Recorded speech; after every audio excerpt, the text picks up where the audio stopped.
અને પછી ગમે તેવી અવસ્થામાં તે ગમી જાય. આજે પણ આખી દુનિયા શિરડીમાં બાબા પાસે ગઈ. હું કામ ગઈ?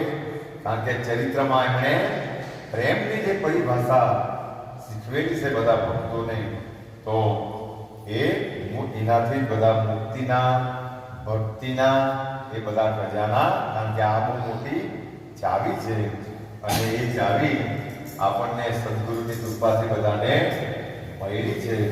નહીં તો જ્ઞાન ગમે એટલું આવી જાય, માણસની અંદર અહંકાર આવે. એટલે પ્રેમ લક્ષણા ભક્તિને શાસ્ત્રોએ પણ બહુ ગાયેલું છે.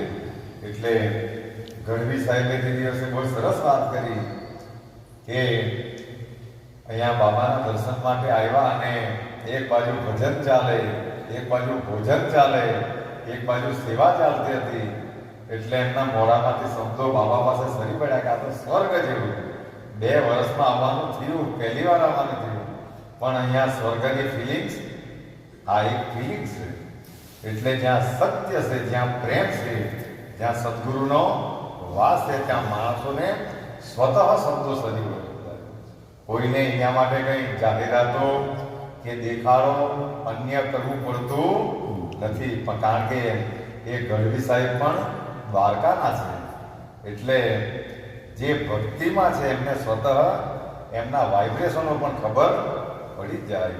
અને જ્યાં વાઇબ્રેશનો શક્તિઓની વાત આવે તો આપણા સાંઈધામની અંદર કંઈ પણ નથી. એક ભગવાનનું નામ એટલું મહાન છે કે એ બધી જ વસ્તુને ઉત્પન્ન કરનારું છે. એટલે વ્યક્તિ વિશેષની અંદર તાકાત નથી. ભગવાનનું નામ જ આ બધુંને પૂર્ણ કરનારું છે.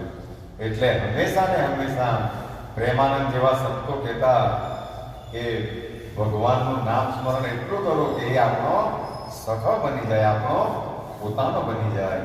તો બાબાને પ્રાર્થના કરીએ કે અમારી બુદ્ધિને તમે લગામ ફેરવજો કે જેને લીધે અમારી બુદ્ધિ તમારા બતાવેલા માર્ગે, નામ સ્મરણના માર્ગે હંમેશા રત રહે.